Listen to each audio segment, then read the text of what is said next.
Hello everyone, welcome to SR tutorials. Friends, ఈ వీడియోలో మనం constitution, polity, social justice and international రిలేషన్స్కి సంబంధించి ప్రీవియస్ పేపర్స్ నుంచి అయితే క్వశ్చన్స్ అయితే తీసుకోవడం జరిగింది. సో దీనిలో క్వశ్చన్ చూద్దాం. విప్ కార్యాలయానికి సంబంధించి కింది ప్రకటన లేదా ప్రకటనలలో ఏవి చెల్లుబాటు అవుతాయి? సో ఆన్సర్ వచ్చేసి థర్డ్ వన్ మాత్రమే. నాయకుడికి మాత్రమే బాధ్యత.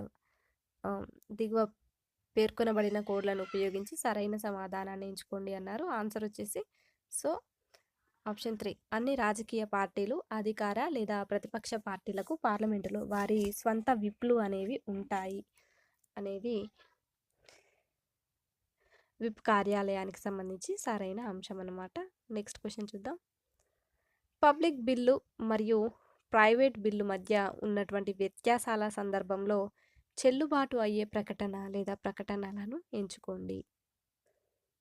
చెల్లుబాటు అయ్యే ప్రకటన లేదా ప్రకటనలను ఎంచుకోండి అన్నారు. సో ఆన్సర్ ఏంటి అంటే పబ్లిక్ బిల్లులు మరియు ప్రైవేట్ బిల్లులు వాటి మధ్య వ్యత్యాసాలతో సంబంధం లేకుండా ఒకే సాధారణ విధానం ద్వారా నిర్వహించబడతాయి మరియు సభలో ఒకే దశల ద్వారా ఆమోదించబడాలి.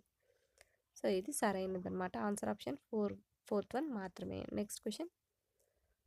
కింది వాటిలో ఏ రాష్ట్ర బిల్లు లేదా ఏ బిల్లులు రాష్ట్రపతి పరిశీలనకు తప్పనిసరిగా రిజర్వ్ చేయబడాలి? సో ఇక్కడ నేనైతే సరైన ఆన్సర్నే చెప్తున్నాను. ఆన్సర్ వచ్చేసి అంటే సరి అయినది చెప్పడం జరుగుతుంది, వేరే ఆప్షన్స్ని అయితే చదవడం అనేది జరగట్లేదన్నమాట. ఆన్సర్ వచ్చేసి ఆప్షన్ 3. ఆర్టికల్ 288లోని నిబంధనలను కలిగి ఉండే బిల్లు. ఇదేంటంటే ఏ రాష్ట్ర బిల్లు లేదా ఏ బిల్లులు రాష్ట్రపతి పరిశీలనకు తప్పనిసరిగా రిజర్వ్ చేయబడాలి అంటే ఆర్టికల్ 288లోని నిబంధనలను కలిగి ఉండే బిల్లులు. Next question. కంట్రోలర్ మరియు auditor general of India CAG కార్యాలయానికి సంబంధించి కింది ప్రకటనలను పరిగణించండి.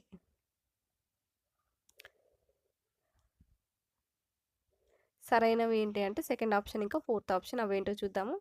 కొన్ని పబ్లిక్ కార్పొరేషన్లు ప్రైవేట్ ప్రొఫెషనల్ ఆడిటర్ల ద్వారా ప్రత్యేకంగా ఆడిట్ చేయబడతాయి మరియు సిఏజీకి అసలు ప్రమేయం ఉండకపోవచ్చు.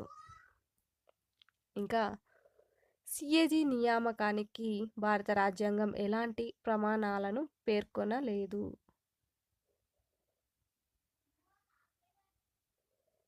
సో ఆన్సర్ వచ్చేసి option fourth.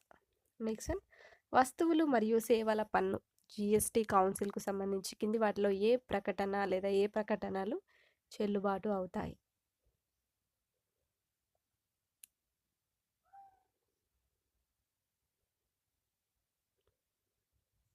Answer GST council turnover యొక్క ప్రారంభ పరిమితిపై కేంద్రం మరియు రాష్ట్రాలకు సిఫారసులు చేయవలసి ఉంటుంది. దానికంటే తక్కువ వస్తువులు మరియు సేవలను జిఎస్టీ నుండి మినహాయించవచ్చు అనేది ఇది ఆప్షన్. ఏంటంటే జిఎస్టీ కౌన్సిల్కు సంబంధించి ఈ ప్రకటన అనేది చెల్లుబాటు అవుతుంది. నెక్స్ట్, భారత ఎన్నికల కమిషన్కు సంబంధించి కింది ప్రకటనలను పరిగణించండి.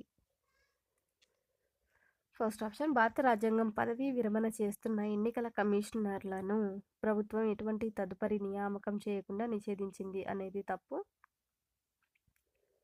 సో ఇది భారత ఎన్నికల కమిషన్కు సంబంధం లేదన్నమాట. నెక్స్ట్, అనూప్ బరన్వాల్ కేసు 2023లో పదవి నుంచి తొలగించే విషయంలో ప్రాంతీయ కమిషనర్లను ఎన్నికల కమిషనర్లతో ప్రధాన ఎన్నికల కమిషనర్ కాకుండా అన్నమాట సమానంగా ప్రాంతీయ కమిషనర్లను ఎన్నికల కమిషనర్లతో సమానంగా పరిగణించాలని సుప్రీంకోర్టు ప్రభుత్వాన్ని ఆదేశించింది. Third option. ప్రారంభమైనప్పటి నుండి ఎన్నికల సంఘం బహుళ సభ్యుల సంఘంగా పనిచేసింది. Fourth option. భారత ఉపరాష్ట్రపతి పదవికి ఎన్నికల పర్యవేక్షణ, దిశానిర్దేశం మరియు నియంత్రణ అధికారం ఎన్నికల కమిషన్కు ఉంది. సో ఈ ఆప్షన్ ఒకటి మాత్రం సరైనదన్నమాట. ఇదొకటి చెల్లుబాటు అవుతాయన్నమాట. Next question.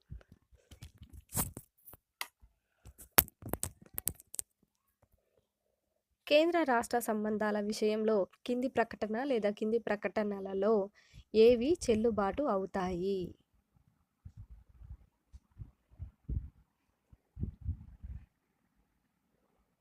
ఫస్ట్ వన్ ఇంకా థర్డ్ వన్ అవేంటో చూద్దాము. రాష్ట్రపతి తొలగింపునకు అనుసరించే విధానాన్ని గవర్నర్ల అభిశంసనకు కూడా వర్తింపచేయాలని పూంచి కమిషన్ సిఫారసు చేసింది.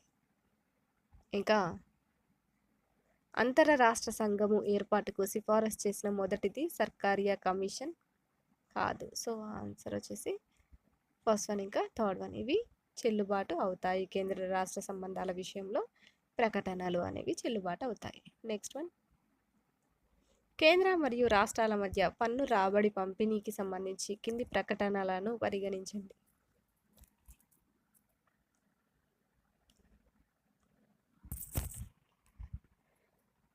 సో దీనిలో చెల్లుబాటు అయ్యేది ఆప్షన్ 4 అన్నమాట. సో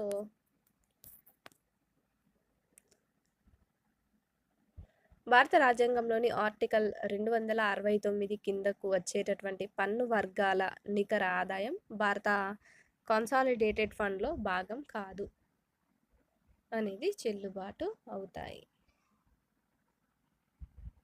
నెక్స్ట్, భారతదేశంలోని మానవ హక్కుల కమిషన్లకు సంబంధించి కింది ప్రకటన లేదా ప్రకటనలు ఏవి సరైనవి?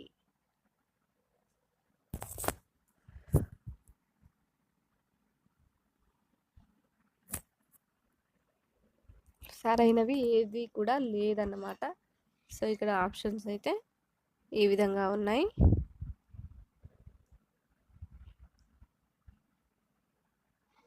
సో నెక్స్ట్ క్వశ్చన్ చూద్దాం. పునర్విభజన కసరత్తుకి సంబంధించి కింది ప్రకటనలలో ఏవి సరిగ్గా ఆపాదించబడతాయి? సో ఫస్ట్ ఆప్షన్, ఒక మనిషి ఒక ఓటు అనే సూత్రం పునర్విభజన అమలు అవసరాన్ని పునరుద్ఘాటిస్తుంది. ఇది ఆపాదించబడుతుంది ఈ ఆప్షన్ అనేది. నెక్స్ట్, ఎంపిక చేసిన కొన్ని రాష్ట్రాలు లేదా కేంద్రపాలిత ప్రాంతం అంటే యూటీలలో పార్లమెంటరీ మరియు అసెంబ్లీ నియోజకవర్గాల పునర్విభజన ప్రయోజనం కోసం భారత ప్రభుత్వం పునర్విభజన కమిషన్ను ఏర్పాటు చేయవచ్చు అనేది కూడా ఆపాదించబడుతుంది. అదేవిధంగా భారత పునర్విభజన కమిషన్ నోడల్ మంత్రిత్వ శాఖ చట్టం మరియు న్యాయ మంత్రిత్వ శాఖ అనేది, సో ఇది కూడా ఆపాదించబడుతుంది. ఆన్సర్ ఫస్ట్, సెకండ్ ఇంకా ఫోర్త్ ఆప్షన్స్ అన్నమాట. నెక్స్ట్ క్వశ్చన్, భారతదేశ విదేశాంగ విధానానికి సంబంధించి కింది ప్రకటనలను పరిగణించండి. ఓకే, భారత విదేశాంగ విధానానికి సంబంధించి కింది ప్రకటనలను పరిగణించండి అంటే, భారతదేశం యొక్క యాక్ట్ ఈస్ట్ పాలసీ వాస్తవానికి ఆర్థిక చొరవగా భావించబడింది, కానీ తర్వాత రాజకీయ, వ్యూహాత్మక మరియు సాంస్కృతిక కోణాలలోకి విస్తరించింది. అదేవిధంగా ఇండియా మధ్య ఆసియా శిఖరాగ్ర సదస్సు యంత్రాంగం యొక్క సంస్థాగతీకరణతో కనెక్ట్ సెంట్రల్ ఆసియా పాలసీ ముందుకు తీసుకువెళ్ళబడింది. సో ఇవి రెండు కూడా భారత విదేశాంగ విధానానికి సంబంధించినటువంటి ప్రకటనలకు సంబంధం ఉన్నటువంటివి. Next question,